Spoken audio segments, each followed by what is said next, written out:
We are going to start a new chapter in network analysis called as transients. This is an important chapter. It comes in all of competitive exam.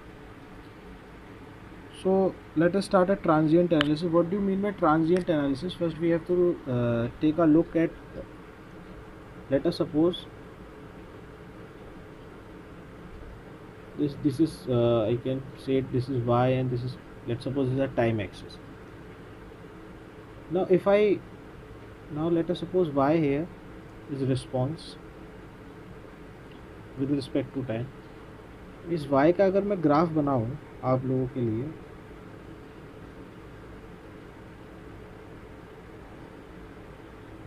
ये एक y का graph है, ठीक है। y कुछ भी हो सकता है, y आपका रिस्पॉन्स हो सकता है। तो अगर हम इस वाले पार्ट तक की बात करें,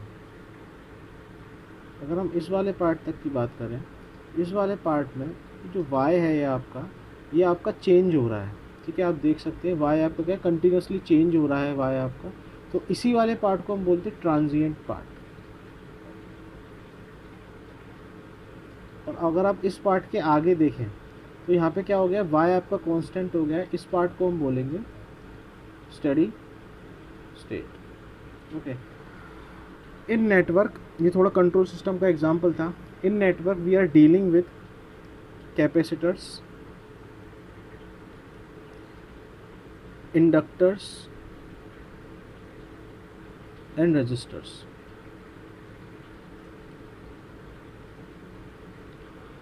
अगर मैं आपसे कैपेसिटर और इंडक्टर की बात करूं तो ये दोनों आपके डायनेमिक एलिमेंट होते हैं। डायनेमिक एलिमेंट मतलब ये दोनों आपके मेमोरी एलिमेंट भी कह सकते हैं हम इसको, ठीक है। और रजिस्टर आपका एक स्टैटिक एलिमेंट होता है।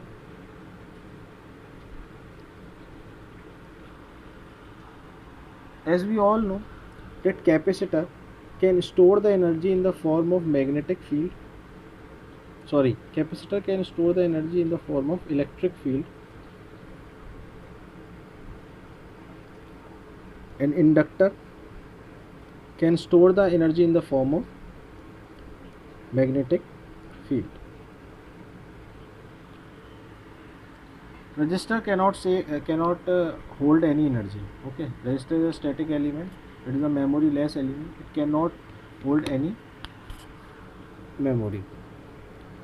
चलें आगे देखते हैं। अगर आपको पता हो तो हम कैपेसिटर को इस तरह से डिनोट करते हैं।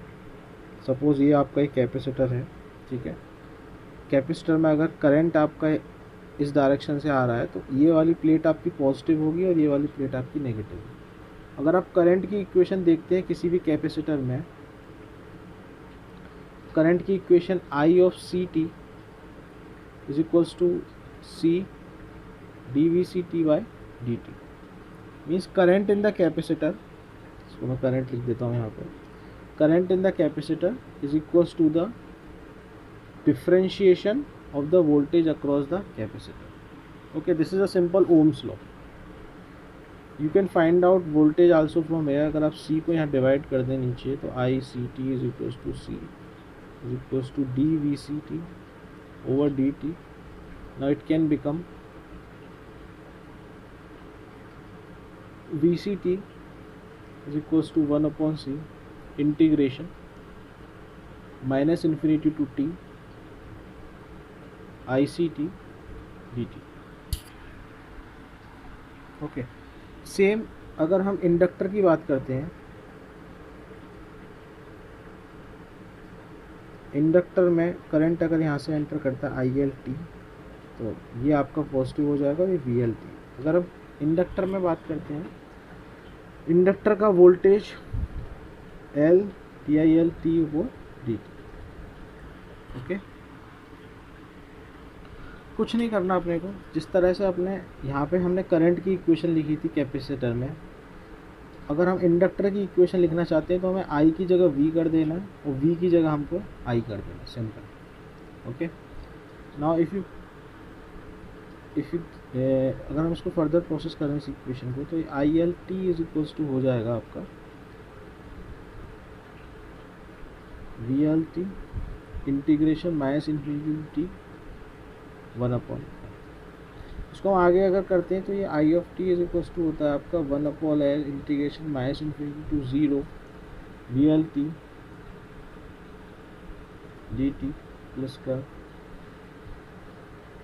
1 upon L 0 to T V L T D T. इसी को, इस वाले पार्ट को हम बोल देते हैं आई एल 0 माइनस इसका 1 upon L 0 to T V L T. Okay, तो ये हो गई आपकी रेजिस्टेंस और कैपेसिटेंस के बाद ये इक्वेशंस हो गई, ये आपको ध्यान रखनी है यार इक्वेशंस, ठीक है। एक बात और, अगर हम रेजिस्टेंस की सिंपल इक्वेशन देखें तो जो रेजिस्टेंस की इक्वेशन होती है आपकी वो V is equals to I R, current आपका यहाँ से एंटर कर रहा है, या I is equals to V upon R, ठीक है।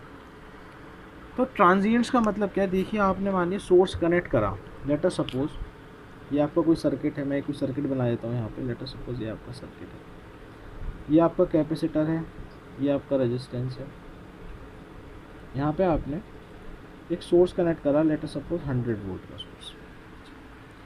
तो जैसे ही आप 100 वोल्ट का सोर्स कनेक्ट करोगे तुरंत इस कैपेसिटर क्या होना चालू हो जाएगा, आपका चार्ज होना चालू हो जाएगा, करंट आपके इस तरफ फ्लो होनी चालू हो जाएगी, कैपेसिटर आपका चार्ज होना चालू हो जाएगा। जैसे ही आपका कैपेसिटर चार्ज होना चालू होगा उस केस में, कैपेसिटर जैसे ही आपका चार्ज होना चालू होगा उस केस में क्या होगा, इसका वोल्टेज जो है एब्रप्टली 100 वोल्ट नहीं हो जाएगा, ये क्या होगा, धीरे धीरे चार्ज होगा, ठीक है। There will be no exponential increment in the voltage of the capacitor, the voltage increases gradually and it goes up to the maximum value. So the time in which the capacitor is charging or it is discharging, in the same way the time at which the inductor is charging or inductor is discharging is called as a transient time. Means you cannot say that at this is the voltage of the, you cannot say that this is the particular voltage of the capacitor until and unless it doesn't reach its steady state, okay, because the voltage changes with respect to time. If you say that if I measure a voltage at 0 second, it will be different. I measure a voltage at 2 second, it may be different. I measure the voltage at 4 second, it will be different, okay. So now we are going to start. So I hope that you have understand these following things. अभी तक हमने ये सीखा है कि कोई भी, अगर हम ट्रांजिएंट एनालिसिस की बात करते हैं तो कैपेसिटर जितने टाइम में चार्ज होता है या जितने टाइम में डिस्चार्ज होता है, ठीक है, या आपका इंडक्टर जितने टाइम पे चार्ज होता है जितने टाइम पे डिस्चार्ज होता है, वो आपका ट्रांजिएंट टाइम होता है, ठीक है। और जब उसकी फाइनल वैल्यू रीच हो जाएगी तो उसको हम स्टेडी स्टेट बोलेंगे, ठीक है।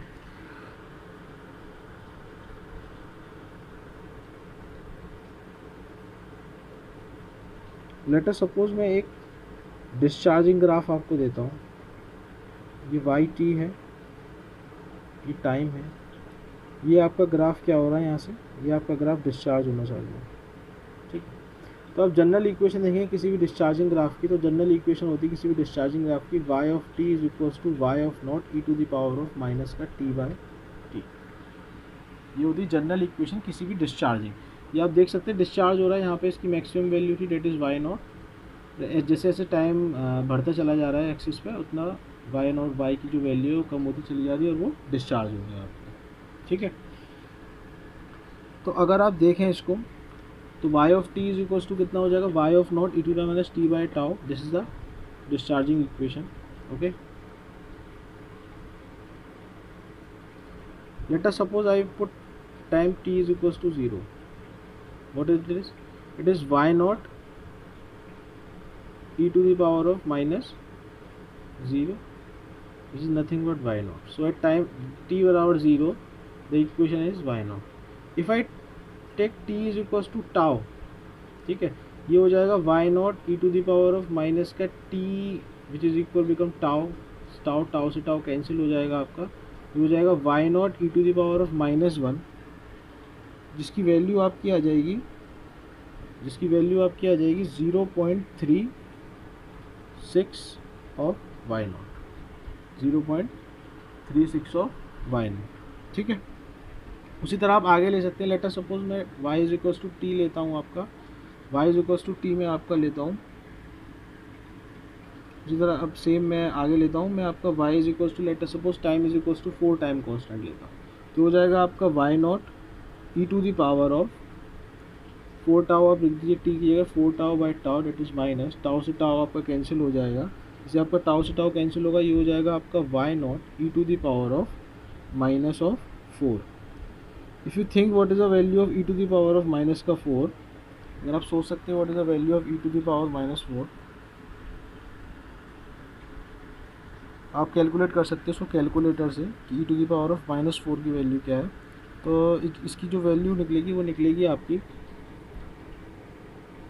0.018 वाई नोट। ये आपको याद करने की ज़रूरत नहीं है, ये मैं बस आपको एक एग्जांपल के तरीके से बता रहा हूँ। अगर आप लास्ट में y is equals to t is equals to 5 time constant ले लेंगे टाइम, तो y naught is equals to e to the power of minus का 5 tau divide by tau, which comes out to be y naught E to the power minus 5, that is 0.0067 of y naught. Okay, अब आप देख सकते हैं मैंने इसमें बताया आपको कि at 4 time constant what is the value, if you take this value in a percentage it is of 1.8% of y naught. Okay, maximum value is y naught, it becomes 1.8%। अगर टाइम कांस्टेंट और बढ़ाते हैं 5 time constant तक ले जाते हैं उसको, तो कितना हो जाएगा, ये हो जाएगा 0.67% रह गया है किसका, वाई नॉट का केवल। ठीक है, जैसे ही आप y is equals to time is equals to infinite ले लेते हैं, तो उस केस में y naught E to the power of minus infinite की वैल्यू कितनी हो जाएगी आपकी, y naught E to the minus, it becomes 0, तो इट इज इक्वल्स टू 0। ठीक है, तो ये एक कॉमन डिस्चार्जिंग है, ये आप देख सकते हैं, सिंपल एक कॉमन डिस्चार्जिंग है। ये डिस्चार्जिंग किसी की भी हो सकती है, डिस्चार्जिंग आपकी इंडक्टर की भी डिस्चार्ज हो सकती है, डिस्चार्जिंग आपकी कैपेसिटर की भी डिस्चार्जिंग हो सकती है। एक बात ध्यान रखेंगे, ये वाला पॉइंट बहुत इंपॉर्टेंट है और ये वाला पॉइंट बहुत इंपॉर्टेंट है। हमें मानते हैं अगर हम किसी के टाइम कांस्टेंट के बराबर अगर टाइम दे देते हैं तो वो आपका 36% तक पहुंच जाता है अपनी इनिशियल वैल्यू की। ठीक है, जो भी इनिशियल वैल्यू होगी इसका 36% हो जाएगा आपका। एक्चुअली 36% नहीं होता, ये आपका होता है 368 होता है पूरा, तो 36.8% हम बोल देते हैं, 36.8% हम बोल देते हैं। उसी तरह अगर हम 5 टाइम कांस्टेंट की बात करेंगे तो ये आपका 0.067% ऑफ वाई नॉट तक पहुंच जाएगा। ठीक है, लेकिन अभी 0 कब होगा, 0 तो आपका time is equals to infinite पे ही होगा। ठीक है, ये एक जनरल डिस्चार्जिंग इक्वेशन थी। ठीक है, लेट अस अब हम आगे चलते हैं थोड़ा।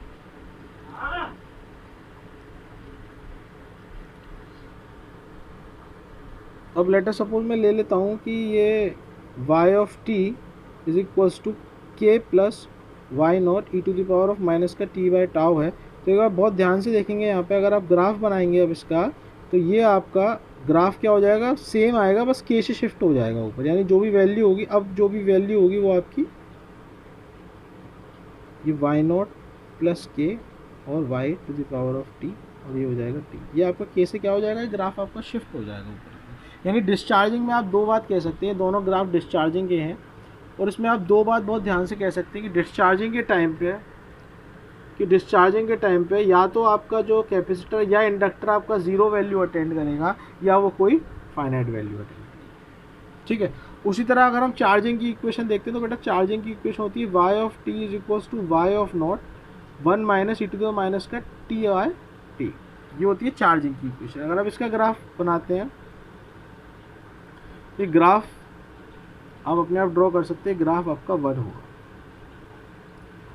यानी मैं ये कह सकता हूँ कि इतने टाइम तक, लेट अस सपोज ये आपका 5 टाइम कांस्टेंट हमें दिया हुआ होता है, हमारा जो नेटवर्क में हमें ये कहा गया है कि 5 टाइम कांस्टेंट के बाद, एक्चुअली 5 टाइम कांस्टेंट के बाद से पहले अगर मैं बात करूँ या बाद में बात करूँ, तो 5 टाइम कांस्टेंट के बाद स्टडी स्टेट है। ठीक है, और इसके बाद आपका से पहले आपका ट्रांजिएंट स्टेट। अब देखिए ना कितना रह गया, केवल 0.67% रह गया, तो यानी कह सकते हैं हम अपनी स्टडी स्टेट वैल्यू पे पहुंच चुका है। ठीक है, ये आपकी सिंपल एक चार्जिंग की इक्वेशन होती है। ओके,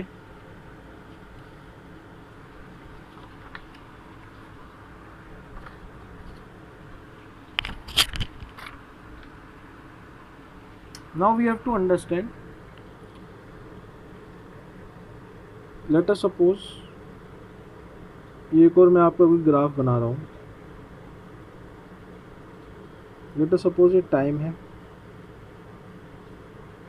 फॉर कैपेसिटर, मैं इसको वोल्टेज मानूँ। ओके, इसको मैं सपोज कर दी ये आपका टी बराबर 0 टाइम है, तो टी बराबर 0 से जस्ट बाद आपका कौन सा टाइम होगा? आपका टाइम होगा t is equals to 0 plus, और t इज इक्वल्स टू 0 से जस्ट पहले आपका कौन सा टाइम होगा? t is equals to 0 minus time. Okay, तो जो हमें पता है, हमें ये पता है कि जो कैपेसिटर का वोल्टेज होता है 0 प्लस पे, वो किसके इक्वल होता है? कैपेसिटर का वोल्टेज 0 माइनस पे। लेकिन ये कब होता है और कब नहीं होता, इसका आपको ध्यान रखना पड़ेगा। ओके, इसका आपको ध्यान रखना पड़ेगा कि ये वोल्टेज कब होता है और कब नहीं होता। तो लेट अस सपोज अगर मैं आप कहूँ कि कैपेसिटर का वोल्टेज 0 माइनस पे अगर हम निकालें, अगर हम कैपेसिटर का वोल्टेज आपका 0 माइनस पे हम निकालें, कैपेसिटर का वोल्टेज इक्वल्स टू होगा आपका minus infinity to 0 minus that is T, यहाँ पे आपका आ जाएगा 1/c I C T D T, इसका ये आई टी का ग्राफ, ठीक है, I C T D T. Same if अगर हमें 0 प्लस का अगर हमें निकालना है तो 1/c minus infinity to 0 plus I C T D T. अगर आप इसको बहुत ध्यान से देखें, मैंने यहाँ पे कुछ नहीं करा, आप लोगों को फॉर्मूला पता है, फॉर्मूला होता है आपका, अगर आप सिंपल फॉर्मूला मैंने पहले बता चुका हूँ आपको, जो होता है 1/c integration minus infinity to t i C T D T. ठीक है, अब ये देख लीजिए, जब मैं 0 माइनस निकालूंगा तो टाइम की जगह मैं 0 माइनस रख दूंगा, और जब मैं आपका 0 प्लस निकालूंगा तो यहाँ टाइम की जगह 0 प्लस रख दूंगा। अगर आप इसको देखें तो इसको अगर मैं और मॉडिफाई करूँ तो मैं इसको लिख सकता हूँ 1/c minus infinity to 0 minus लिख सकता हूँ, क्योंकि ये देखिए माइनस इन्फिनिटी, ये अगर आप माने माइनस इन्फिनिटी है और ये आपका पॉजिटिव इन्फिनिटी है, तो ये जो है आपका ये वाला माइनस इन्फिनिटी से 0 प्लस है, इनमें कह सकता हूँ ये माइनस इन्फिनिटी से 0 माइनस है प्लस 0 माइनस से 0 प्लस है, कह सकते हैं नहीं? तो ये हो जाएगा 1/c I C T D T plus का 1/c 0 minus to 0 plus I C T D T. ठीक है, अब आप अगर मैं आपसे कहूँ कि आप वी सी 0 प्लस को सब्ट्रैक्ट कर दीजिए वी सी 0 माइनस में, तो आप क्या करेंगे? जब आप इन दोनों को सब्ट्रैक्ट करेंगे तो एक बात ध्यान देने वाली बात यह है कि 1/c आप सबसे पहले वी सी 0 प्लस लिख दीजिए, 1/c माइनस इन्फिनिटी से 0 minus I C T D T plus का 1/c माइनस 0 से 0 प्लस आई C T D T minus ऊपर वाले को लेते हैं 1/c minus infinity to 0 minus I C T D T.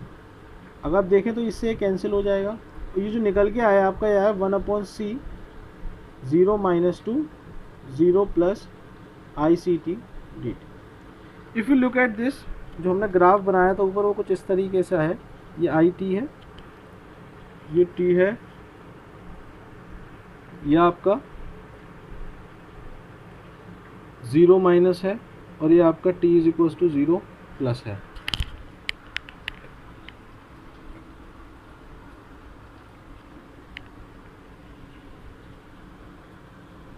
अगर आप देखें इस t बराबर 0 माइनस में और t बराबर 0 प्लस में, अगर आप, क्योंकि एक्चुअली ये किसको डिनोट कर रहा है? एरिया को डिनोट कर रहा है। ठीक है, अगर आप इसका एरिया देखें तो एरिया हम लिखते हैं हाइट इंटू विड्थ, क्योंकि आप t बराबर 0 माइनस और t बराबर 0 प्लस के बीच में विड्थ क्या होगी? नियरली इक्वल्स टू 0, तो height into 0 is equals to 0। तो ये जो पूरा इंटीग्रेशन है, क्योंकि पूरा इंटीग्रेशन एरिया डिनोट कर रहा है, एरिया अंडर द कर्व, तो 0 माइनस से 0 प्लस आपकी जो विड्थ है वो 0 को टेंड करेगी, और जो हाइट है वो आपकी एच से डिनोट कर रहा हूँ, तो हाइट इंटू 0 0 हो जाएगा, ये पूरा आपका 0। यानी हम ये कह सकते हैं v c at 0 plus is equals to v c at 0 minus. ठीक है, जो मैंने आपको ऊपर बताया था ये कैसे आता है, ये इस तरीके से आता है।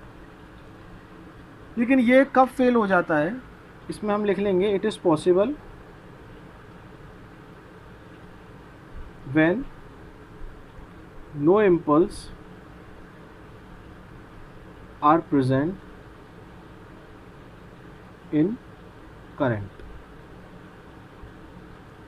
अगर मानिए इम्पल्स आ जाएगा आपका, तो इम्पल्स आ जाएगा तो मैं ये लिख सकता हूँ V C zero minus minus का V C zero minus is equals to 1/c, it is 0 minus 0 plus I C T D T. अगर मानिए ग्राफ में आपका इम्पल्स आ जाता है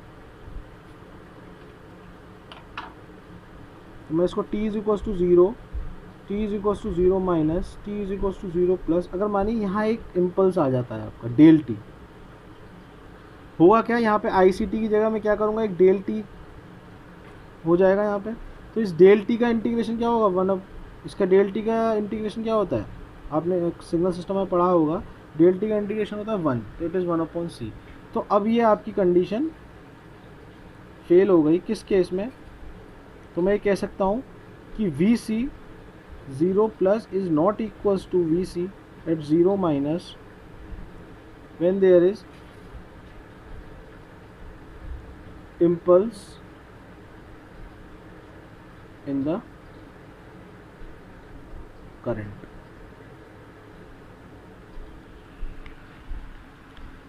सेम तरीके से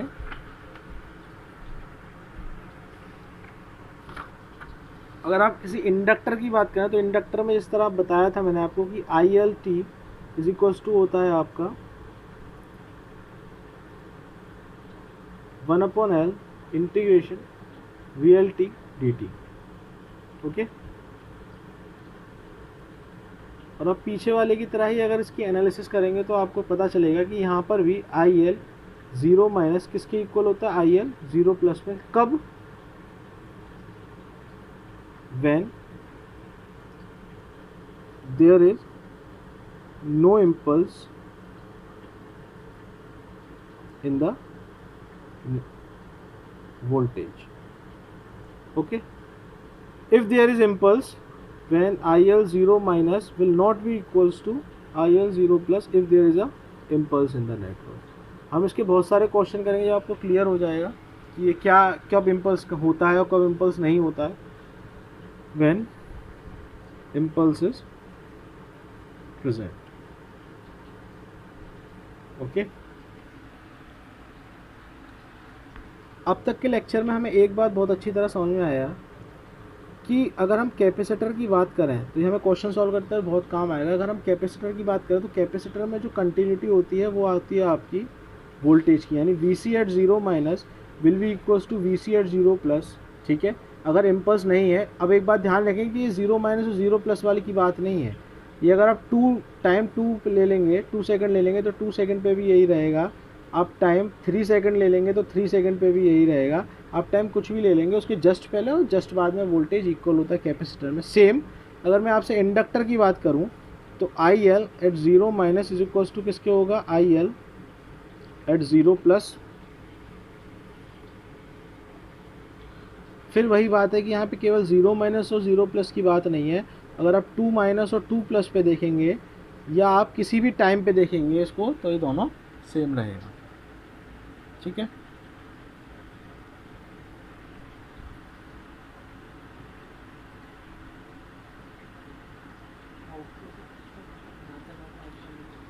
यहाँ पे अपन लेक्चर एंड करते हैं।